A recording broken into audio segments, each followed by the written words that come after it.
Hello, everybody. Good morning. Welcome to the Spirit, Mind, and Body podcast. I'm wearing my Buffalo Chick shirt for this episode. We'll see if it's for another episode. We'll see. I am Jeremy. I'm a follower of Christ. I am a husband, father, worship leader, and elder at the church in Wisconsin. And I am blessed to be able to go through the Bible with you guys and just talk about a couple of things that the Lord has shown me, and maybe that I find interesting, or that I might feel might encourage you guys or challenge you in some way. And so that's what we're going to do. So today's reading is from Genesis 9 and 10, Philippians 4, and Psalms 3. And again, you guys can always find today's and tomorrow's scriptures in the descriptions or whatever platform, in the show notes or whatever. So that's what we're going to do today. So looking at Genesis 9, what we see in the beginning here, verses 1 through 6, is, so this is just after the flood. Noah and his family go out, and they're on dry land, and the Lord is basically giving them a fresh start in the world. The world was full of evil, and sometimes it can be challenging, actually, for a little aside here, sometimes it can be a little bit challenging to think of God just destroyed all the life on earth. Everything minus the fish in the sea, but all the animals of the land, the birds, the humans, and that seems pretty hardcore. And I agree with that. That thought is a heavy, heavy thought. And I am sure that God, obviously God knows what he's doing. He knows what he's doing, and it wasn't with just a flippant decision that he did what he did, but there was, can you imagine, when we look around in the world today at the evil that's around us, and how, it's just, there is just nasty, nasty murder, rape, all of these just insanely evil things that happen. I won't even list everything just because I don't know who's all listening, but there are just some evil things that go on in this world, and God doesn't destroy the earth now. Can you imagine to what extent evil had gotten at that time if the Lord saw fit to sort of hit the reset button on things with Noah and his family? And so it's a very sobering thought, both the extent of God's destruction there and judgment and wrath, but also the sobering thought of like how evil mankind can become, and so he's given Noah here a reset and says, go multiply, and he, it's not that God didn't value human life, because he very, very clearly states it here that and if anybody takes a life, their life will be demanded of them. So he's giving that warning out, right out of the gate. And so he's telling them, go and multiply. And then in the coming verses there, he shows his covenant that he will never do this again, by, never flood the earth and destroy all life, by the rainbow that he sets out in the sky. And this was, I think we might have mentioned it in when we talked about the flood, that it quite possibly could have been the first time that it rained. We don't know that definitively, but this gives another clue that if he's putting this rainbow up in the sky as a sign, it seems like this would have been the first time that a rainbow would have been there. And if that's the case, you kind of would think like, maybe if it rained, maybe there would have been a rainbow at one time or the other in the past. And so this just gives us a little bit of a clue. We still don't know for sure, but God promises to mankind that at any time this rainbow's out there, that he'll remember his promise, his covenant. God is a God of promises, of covenants, and he never breaks his covenant. So this is what he sets out there for mankind to see. Then we move on, verses 18 through 28, looking at Noah began to be a farmer. He grew a vineyard, he drank some wine, and he got drunk.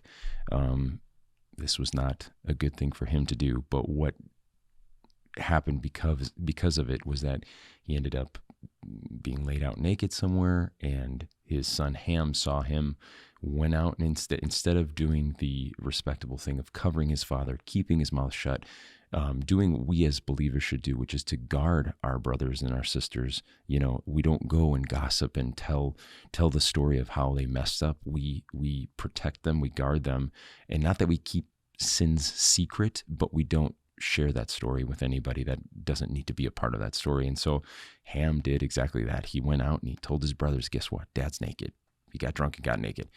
And his two brothers, Shem and Japheth, come in. They walk backwards so they don't see their dad naked. They cover him up, and they honor their father because of this. And so from this, Ham's son Canaan and his descendants become cursed. Noah says, "Cursed be Canaan, a servant of servants he shall be to his brethren." And then an interesting thing happens. He doesn't bless Shem. He blesses the Lord. Blessed be the Lord, the God of Shem, and may Canaan be his servant.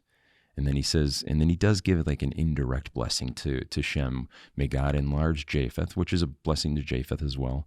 And may he dwell in the tents of Shem, and may Canaan be his servant. So there is this interesting cursing and blessing that happens because of this event. And we see the repercussions of this through the history of mankind, through the Bible, through the history of Israel, certainly, with the Canaanites and all of the descendants that come from them, and Shem being the line that Israel came through. Abraham, Shem is where we get Semite from, and so we see the blessing that came through his lineage there.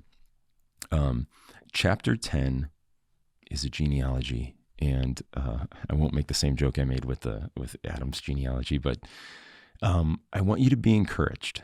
I'm not going to read the genealogy, and there's not even any particular point that I'm going to bring out from the genealogy in chapter 10, but I want you to be encouraged because God is a God of detail, and He lists out all of these genealogies and the nations and where these people lived and everything. And not only is God a God of detail, so you can be encouraged that He pays attention to those things in your life as well. He pays attention to the details in your life.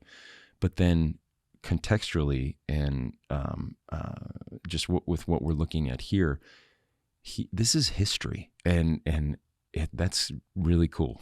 I don't know how else to say that, but it's just cool to see. It's very intriguing to me, and it's interesting to see how this just plays into the historical line of things in the real world and in real time and in real places.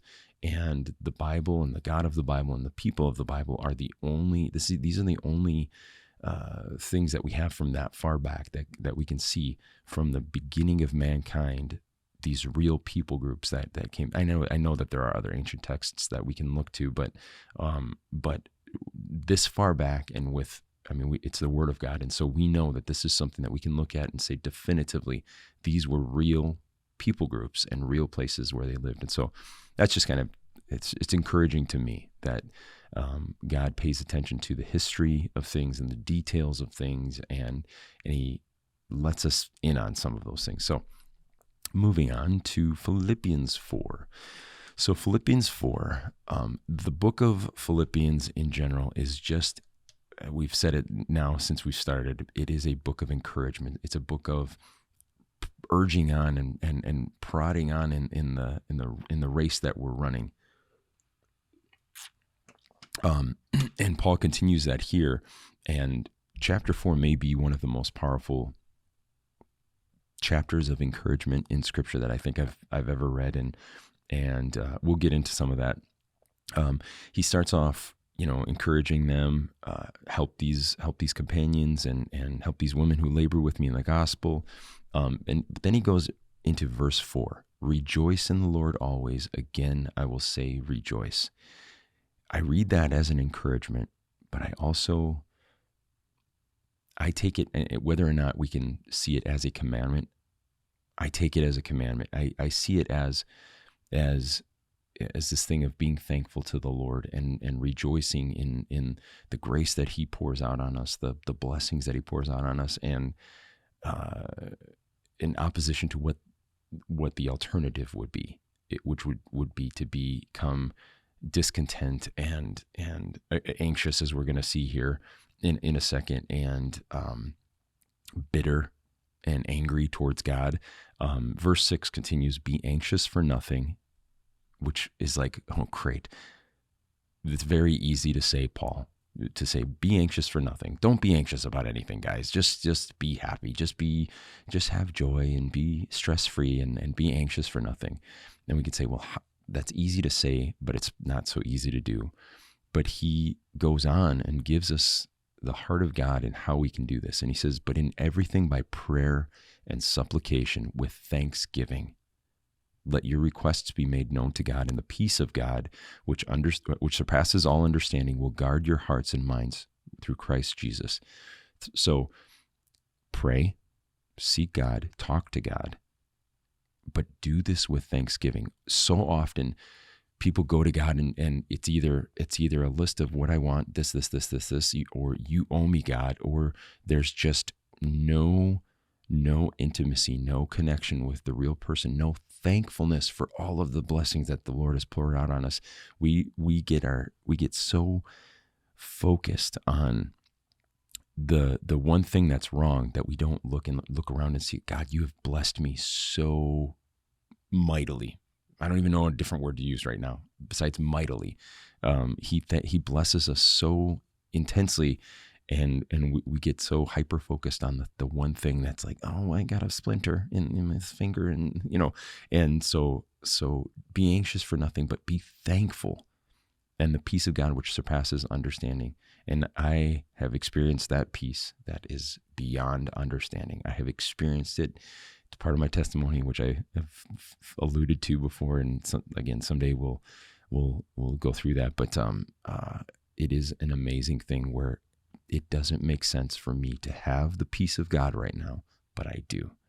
And then he continues on with this encouragement in verse 8. Finally, brethren, with whatever things are true, noble, just, pure, lovely, of good report, if there's any virtue and if there's anything praiseworthy, meditate on these things. He's giving us a how-to not be anxious. The things which you learned and received and heard and saw in me, these do, and the peace of God will be with you. These are things that we can and should do as believers to not have that anxiety, and to be able to have the peace of God. And then he closes out the chapter with an encouragement of how, his contentment in the Lord when he has a lot or a little. He's fed, he's hungry, all of these things. And then he thanks and encourages the Philippians for their generosity, and this contentment that he's talking about. It's amazing. Moving on to Psalm 3 here, I'm going to read Psalm 3, and you're going to see this very thing that Paul is talking about back when it says David when he fled from Absalom his son. Lord, how they have increased who trouble me. Many are they who rise up against me. Many are they who say of me, there is no help for him in God. So people are scoffing. We're gonna hate you and attack you, and we're gonna mock you because you're looking to God. But you, O Lord, are a shield for me, my glory and the one who lifts up my head. I cried to the Lord with my voice, and he heard me from his holy hill. I lay down and slept. I awoke, for the Lord sustained me. I will not be afraid of 10,000s of people who have set themselves against me all around. Arise, O Lord, save me, O my God, for you have struck all my enemies on the cheekbone. You have broken the teeth of the ungodly. Salvation belongs to the Lord.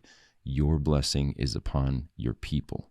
So David is saying, no matter what's going on around me, no matter what sort of stress, anxiety, persecution, attacks, I trust you, Lord. And that leads us directly into today. It's spiritual and it's mental, and it can become physical, but anxiety, stress, it's so rampant in our world today, and it just takes over people's minds. It takes over people's lives.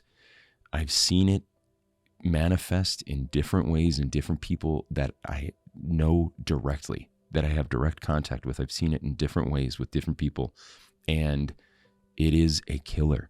The cares of life, the anxiety can be directly linked with, and it's not always, people aren't always anxious when they're dealing with the cares of life. Sometimes they're loving it, but sometimes the cares of life can be something in which anxiety is involved, and we get stressed out and we get torn apart, and anxiety and stress and the cares of life can knock a believer out of this race. It shouldn't, but it sure can, and it does, and I've seen it happen before. And we need to do what the scriptures say. We need to do what we hear Paul encouraging the Philippians here to do, which is meditate on the Lord, the things that are good and noble and praiseworthy and lovely, and of all of these things, and the peace of God. We need to be thankful, and the peace of God will sustain us. He is our strength. He is our portion. He's our shield. David says, "You're a shield to me." Realize that if you are in the hand of God and you're trusting God and you're walking in the will of God, nothing can happen to you. That is, it's sometimes we think that the enemy can sneak these sneak attacks in on us. He can't. Everything passes through God first. There's nothing that happens to us that he doesn't allow, that he doesn't make a way for his grace to cover and give us strength for. So when you're dealing with anxiety and stress, this is something that, again, I said it can manifest physically, but it just tears our minds apart. And in order to be the men and women of God that we're called to be, we need to be of sound mind, sober-minded. And this is one of the things that we have to work on, is not worrying. Don't worry about tomorrow. Don't be anxious for things. Just be content and rest in the Lord. Let him be that rest, okay?